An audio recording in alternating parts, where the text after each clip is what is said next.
Balasan di akhirat, wartawan penulis tulis berita yang belum tahu tentang benar ceritanya. Jawabnya gini, kalau kita cerita hal orang ni, dia dua cerita. Pertama cerita baik, kedua cerita jahat. Kalau cerita baik hak orang, mu ceritalah 4 tahun tak apa. Nampak? 4 hari 4 malam tak apa. Nah. Kalau cerita jahat, tengok kalau ada maslahat baru boleh. Dia ni pemerintah yang sangat jahat. Kalau kita tak dedah kejahatan dia, orang masih bersama dia, maka Islam tidak akan maju. Kalau demi agama kita, boleh cerita keburukan dia.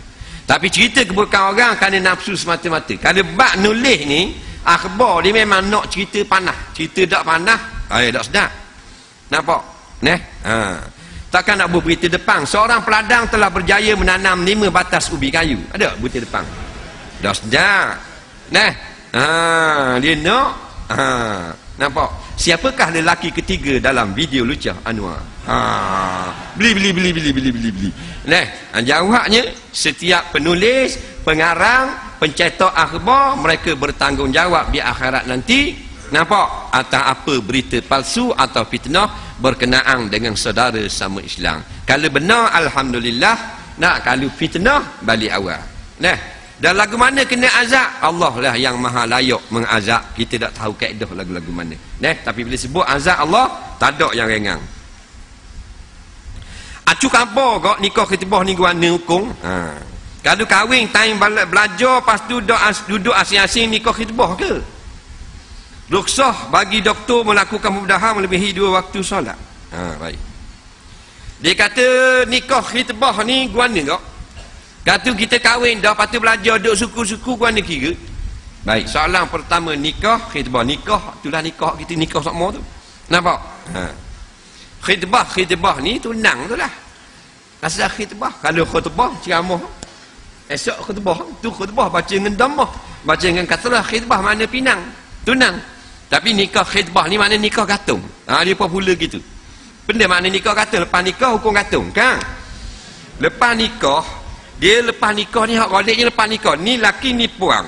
Lepas nikah kau buat mana dua ni? Ni duk laki, ni rumah hak puang. Lepas nikah kau mana? Jadi gini. Kau jauh. Nikah dia. Dan nikah dah buat mana? Tepek. Faham lagi? Bersama lah, duduk sama. Faham tak? Tengok orang nikah mutang, benih mutang. Benih mutang kan? Nikah orang kahwin lah tu. Benih mutang tu. Benih ni cikgu sekolah, anak sekolah. Mutang anak sekolah, ni tukar kebun sekolah. Tepek. Nampak? Jadi kalau digibur pergi pagar ni pergi pagar ni jadi tak? Tak lah, dia tepek. Dia raut ke pisau lu kat hak tina tu, dia ambil hak jatah, dia tepek situ. Jadi nikah ni maknanya bersama. Dia panggil nikah. Bersama. Bila bersama, ghalib dia panggil. Bersatu. Tak kira jimat pun mari duduk sama. Nikah khitbah ni nikah dah tapi tak duduk sama. Benda elak dia, bila kita kahwin, akad nikah, aku terimalah nikahnya dengan mas kahwin yang tersebut itu. Sah tak ni? Sah lah. Jadi bila sah, nafkah isteri ni masih lagi di bawah tanggungan bapa. Padahal sah dah nikah. Ingat tak? Orang puang tidak nikah lagi, makan minum tempat tinggal obat begitu begini ayah. Wajib Tapi bila dia nikah dah pun wajib atas ayah dia lagi. Bila wajib atas suami, ada berlaku tamkin. Tamkin ni ambil hak puang dia atas rumah hak lelaki. Lepas nikah. Bang, atau rumah hak lelaki kat mana atau pintu pagar? Dak. Dalam kereta dak. Masuklah rumah. Alugi dah ni ngata ni. Siapa tanggung lagi dosa dia? Nafkah ayah dia lagi. Siapa depan rumah lelaki dah? Tengah betul steering je nak tarik handbrake. Siapa lagi tanggung nafkah? Ayah dia. Dah ulama kata bila masuk dalam rumah hak lelaki, buka pintu, Assalamualaikum, Waalaikumsalam. Ni atau lijah ni, munak tangan, ambil lijah. Berak bola rumah, tutup pintu, wajib nafkah atas suami. Dia ada jimat pun main kera ni, ketang. Faham tak? Tapi dikira kalau nak pegang boleh dah. Kalau nak siung siapa dah? Dia tak?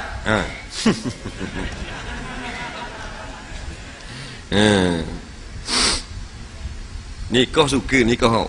Lepas tu kalau kita berasa kadang-kadang kita dulu masih nikah tu suka. Haji masih baru-baru nikah suka. Bila lama kurang tau. Betul tak? Ke sama je? Dulu kita nikah lagi. Ya tak? Masa hari kita nikah seminggu 200 seronok. Sangat seronok. Aduh. Learning sama tak dengan hari tu? Kurang. Kau hebat lagi. Macam hari nikah juga. Mu ye kedok mu ni. Kalau gitu tak payah nikah. Mu memang takut bini kalau gitu. Nah, jadi kalau kita nikah dulu seronok, sekarang ni bukan dak berahi, tapi kurang macam baru nikah hari tu. Cara mana kita nak jadi seronok sama? Nikah pula. Dak ni sungguh betul tak? Nikah pula Kalau kita dak nikah, rosak orang puang. Sekarang orang puang 7, laki 3. Ingat tu, nisbah puang 7, laki 3. Dekat nak kiamat Nabi kata puang 50, laki seorang, nisbah. Sebab tu ramai berzina dengan terawa sekali. Nampak ikut dan nitah. Pasal apa? Pasal kita mengamalkan monogami. Kerana orang puang dia lebih. Di Terengganu itu lebih 40,000, 50,000 orang. Nampak? Kuala Terengganu saja. Kalau nikah seorang sama seorang. Itu baru Kuala Terengganu. Kelantan dengar khabar kalau orang Kelantan nikah seorang. Di Kelantan akan ada lebih kurang 270,000 orang perempuan tak boleh laki. Dengan main itu kelebihan poligami. Nikah Hanggu. Dah.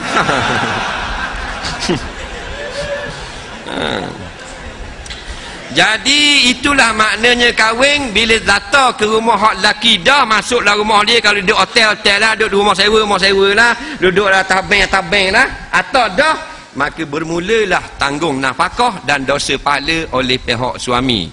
Jadi tujuan nikah khitbah, nikah gantung supaya suami ni tak bayar lagi nafkah kerana suami tak ada pitih lagi ngaji. Nah, laki ngaji pondok Osi Utih, hak puang Osi Sumbuh. Nak nikah sangat ketik-ketik. Tak nikah tak boleh, jadi tak nampak kita, nampak muka hak puang. Nikah selamat sikit. Duduk suku-suku, nafkah wajib tanggung tak? Tak nikah dah, mak lagi tanggung, ayah tanggung, faham? Cuma benda tujuan. Kalau berlaku pertemuan, berlakulah persetubuhan, tak dosa dah lah. Tu tujuan dia. Nampak lagi?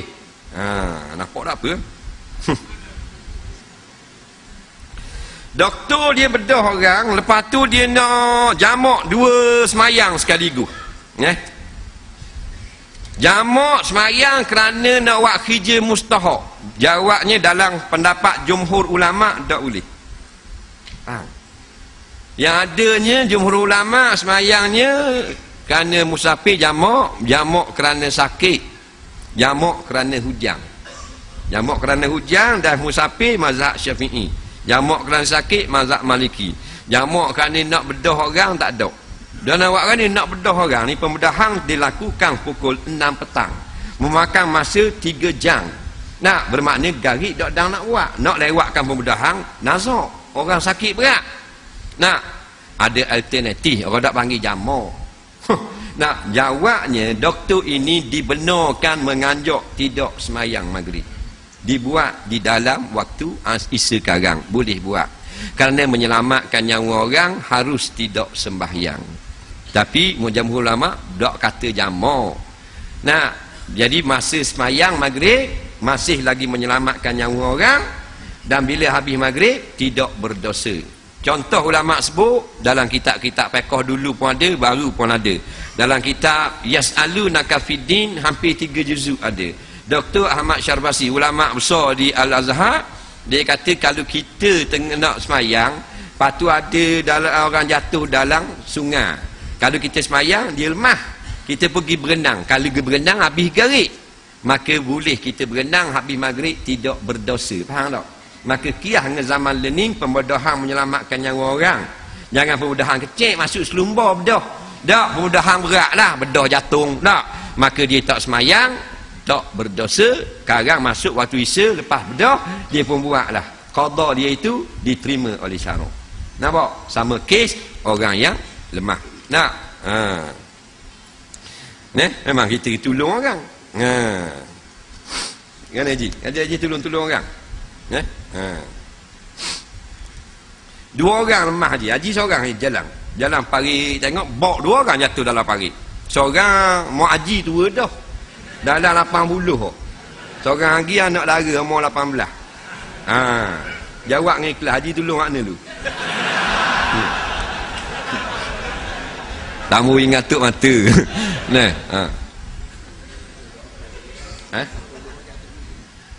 jatuh sama. Nampak? Hak mociknya 80 dah. Gitu bunyi. Hak puan ni abang haji. Sudah. Jawab, jangan menawak dah baik.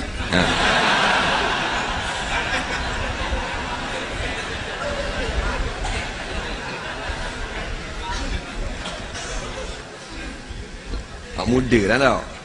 Hak muda lah. Ikhlas jujur hati. Nak?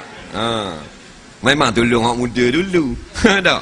Jawapan tu mewakili kita semua lah. Orang lelaki gitu mau. Nah, kalau orang puan ramai lu nak tolong. Nak? Ayah haji belanggar dengan awek. Puang naik skuter. Kung langgar kat sipang tu ayah haji naik motosikal belakang. Masuklah lokang ayah haji. Hak awek ni selok habis kain-kain. Dah pakai skirt. Nah, habisnya tolong puang belaka. Siap sapu apa puang. Siap sapu lah dah.